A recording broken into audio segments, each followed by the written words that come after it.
दोस्तों नमस्कार। ऐसी दोस्ती का क्या फायदा जो आपके देश के सम्मान, आपकी राष्ट्रीय भावना, भारत की कूटनीति और विदेश नीति, यहां तक कि भारत की अर्थव्यवस्था पर खुलकर हमला करे और यह हमला केवल इशारों में ही ना हो, बल्कि भारत के एक केंद्रीय मंत्री को निशाना बनाया जाए। यह भी तब जब वह मंत्री अमेरिका में मौजूद हो। जी हां, आप सही समझ रहे हैं। बात हो रही है अमेरिका की। चर्चा हो रही है अमेरिकी राष्ट्रपति डोनाल्ड ट्रंप की और जिक्र मोदी कैबिनेट का हो रहा है। प्रधानमंत्री नरेंद्र मोदी के my best friend Donald Trump की दोस्ती की भी चर्चा हो रही है। लेकिन इन सब के बीच भारत जिस आर्थिक स्थिति में अपनी अर्थव्यवस्था को संभाल रहा है, उसमें एक नया सवाल खड़ा हो रहा है। क्या भारत के कॉरपोरेट सेक्टर को अमेरिका की जरूरत है? क्या भारत के लोगों के लिए अमेरिका इतना अनिवार्य हो गया है? शायद यह दूर की बात हो, लेकिन असल मुद्दा यह है कि पूंजीवाद और राजनीति के गठजोड़ में अमेरिका का साथ लिए बिना न तो नेटवर्क बढ़ाया जा सकता है और न ही अर्थव्यवस्था को अपने पक्ष में मोड़ा जा सकता है। शायद यह पहला अवसर है जब नेहरू काल से लेकर अब तक किसी भारतीय मंत्री की अमेरिका यात्रा के दौरान अमेरिका ने खुले तौर पर भारत को लूटने का आरोप लगाया हो। अमेरिका सिर्फ इतना ही नहीं कह रहा, बल्कि जब उसने भारत की पोल खोलने की बात की तो तुरंत बाद यह भी कहा कि हम अब आपके ऊपर लगाए गए टैक्स को कम कर देंगे। आमतौर पर दो देशों के संबंध और अंतर्राष्ट्रीय कूटनीति में इस तरह के गैर जिम्मेदाराना बयान नहीं दिए जाते, खास तौर पर जब दोनों राष्ट्राध्यक्ष मित्रता का दावा करते हों। लेकिन कल रात अमेरिकी राष्ट्रपति डोनाल्ड ट्रंप ने जिस तरह से भारत को निशाने पर लिया, वह बेहद चौंकाने वाला था। यह उस वक्त हुआ जब भारत के वाणिज्य मंत्री पीयूष गोयल अमेरिका में मौजूद थे, एक बड़ी टीम के साथ। वहां वे लगातार विभिन्न उत्पादों के टैरिफ को लेकर बातचीत कर रहे थे। लेकिन अब सवाल यह उठता है कि अमेरिकी उत्पादों पर भारत जितना टैरिफ लगाता है, क्या वह उचित है? अमेरिका का दावा है कि भारतीय बाजार में अमेरिकी उत्पादों पर इतनी ऊंची दर से टैरिफ लगाया जाता है कि उन्हें खरीदना आम भारतीयों के लिए मुश्किल हो जाता है। जबकि भारत के उत्पाद जब अमेरिका में जाते हैं तो वहां कम या न के बराबर टैरिफ लगाया जाता है। इसका अर्थ यह है कि इस बार खेल बराबरी का होना चाहिए। राजनीतिक और कूटनीतिक दृष्टि से देखा जाए तो यह अमेरिका के हित में तो हो सकता है, लेकिन भारत के हितों का क्या? अगर आप ध्यान दें तो भारत पर इस तरह का दबाव बनाने की प्रक्रिया फरवरी के महीने से ही शुरू हो गई थी, जब प्रधानमंत्री मोदी खुद अमेरिकी राष्ट्रपति से मिलने व्हाइट हाउस गए थे। तब दोनों नेताओं की मौजूदगी में रेसिप्रोकल टैरिफ, पारस्परिक शुल्क का मुद्दा उठाया गया था। लेकिन अब यह मामला और आगे बढ़ गया है।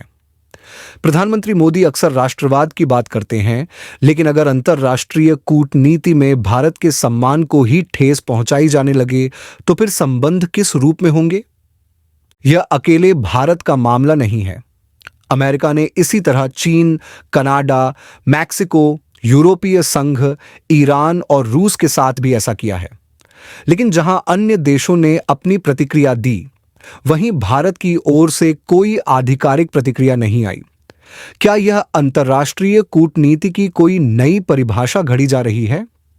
कल रात डोनाल्ड ट्रंप ने जो बयान दिया, उसमें उन्होंने कहा कि हमारे देश को हर किसी ने लूटा है, और इसके बाद सीधे भारत का नाम लिया। उन्होंने कहा कि भारत अमेरिका से बहुत ज्यादा टैरिफ वसूलता है और भारत में अमेरिकी उत्पादों की बिक्री लगभग असंभव बना देता है। हालांकि भारत अब अपने टैरिफ में कटौती करना चाहता है। अब जरा आंकड़ों पर नजर डालें। भारत अमेरिका से जो सामान खरीदता है, उनमें सबसे अधिक पेट्रोलियम क्रूड आता है, जिसकी वार्षिक खरीद लगभग 9,51,000 करोड़ रुपए की होती है, और इस पर भारत 7% से 8% तक टैक्स लगाता है। दूसरा प्रमुख उत्पाद सोना है, जिसकी खरीद 4,20,000 करोड़ रुपए के आसपास होती है, और इस पर भारत 20% टैक्स लगाता है। पेट्रोलियम उत्पादों की कुल खरीद 2,80,000 करोड़ रुपए की होती है, जिस पर भारत 7.5 से 8% टैक्स लगाता है। इसके अलावा इलेक्ट्रॉनिक उपकरणों की खरीद लगभग 2,33,000 करोड़ रुपए की होती है, जिस पर भारत केवल 5.5% टैक्स लगाता है।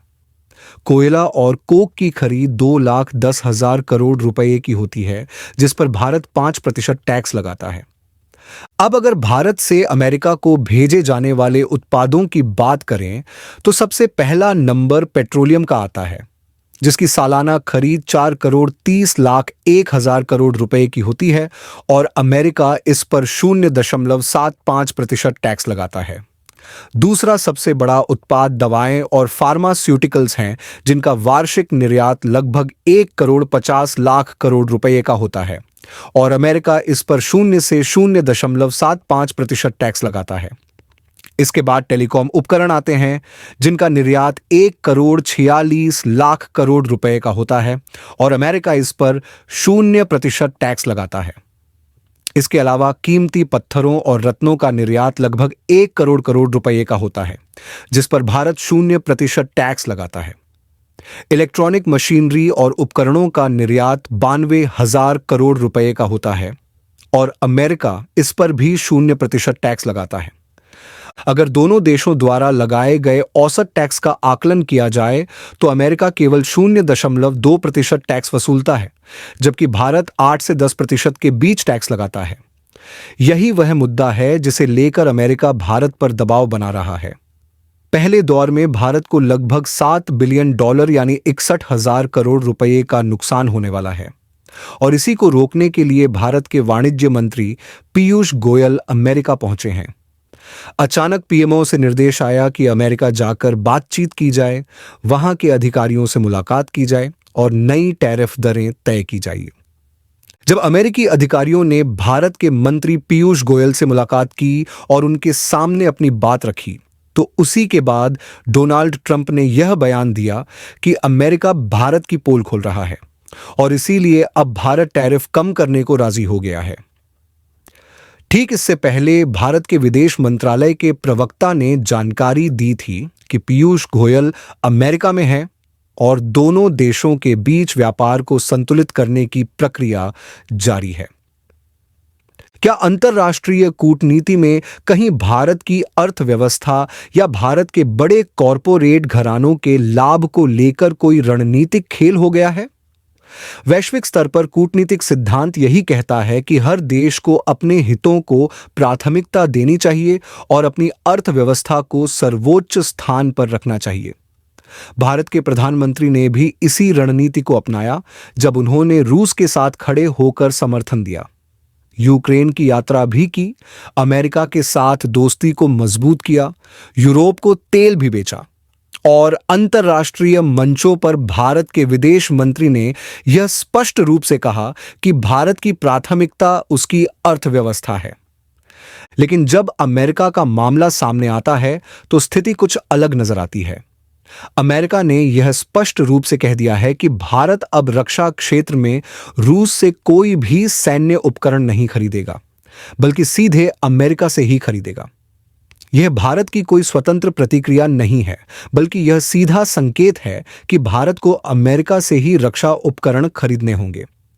इस संदेश को अमेरिका में भारत के राजदूत भी स्पष्ट रूप से रख रहे हैं। यह स्थिति तब और महत्वपूर्ण हो जाती है जब भारत के प्रधानमंत्री अमेरिका जाते हैं और वहां अमेरिका के राष्ट्रपति डोनाल्ड ट्रंप के साथ द्विपक्षीय व्यापार समझौते पर चर्चा करते हैं। इस चर्चा में यह लक्ष्य निर्धारित किया जाता है कि वर्ष 2030 तक भारत और अमेरिका के बीच व्यापार $500 अरब तक पहुंच जाएगा। अगर हम 2024 के व्यापारिक आंकड़ों को देखें, तो दोनों देशों के बीच कुल व्यापार लगभग $129 अरब का रहा। भारत ने अमेरिका को लगभग 7,61,000 करोड़ रुपए मूल्य का सामान निर्यात किया, जबकि अमेरिका ने भारत को केवल 3,24,000 करोड़ रुपए मूल्य का सामान भेजा। इसका अर्थ यह हुआ कि भारत को लगभग 4 लाख करोड़ रुपए का व्यापारिक लाभ सरप्लस हुआ।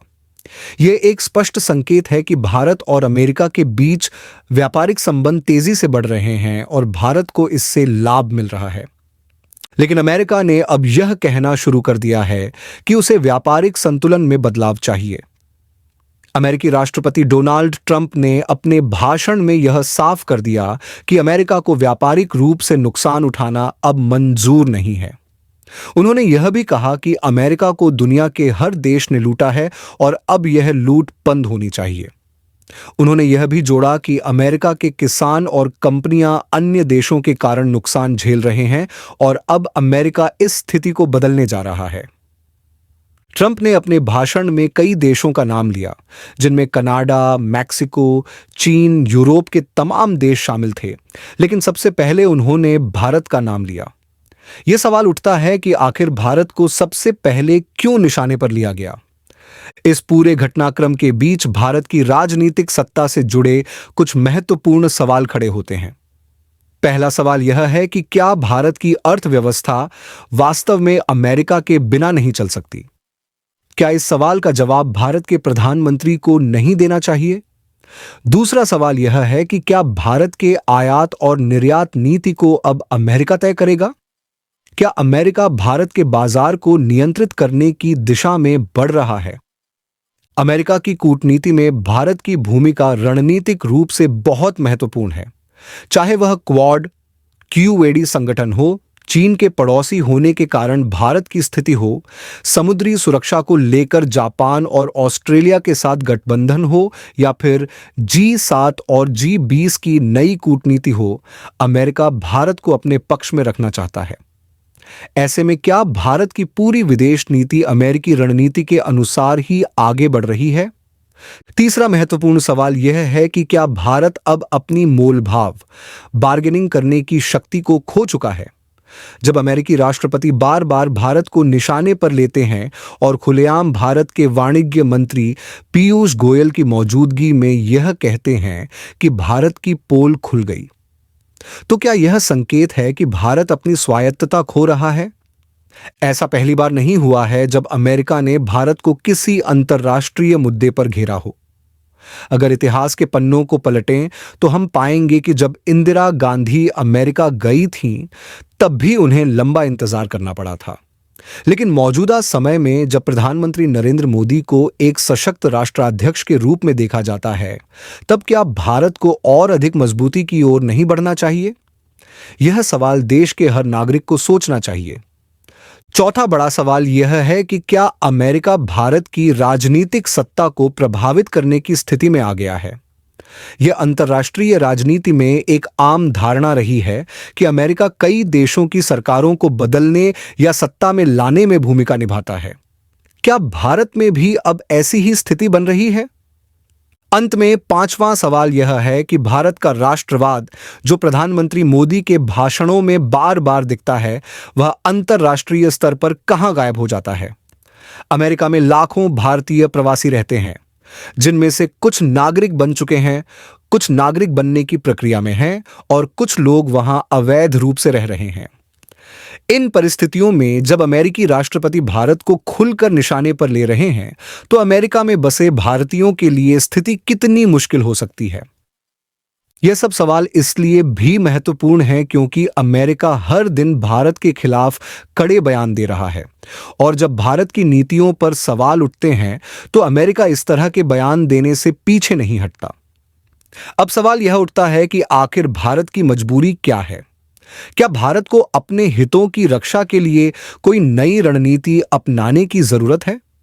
क्या प्रधानमंत्री मोदी ने इस संदेश को गंभीरता से लिया है?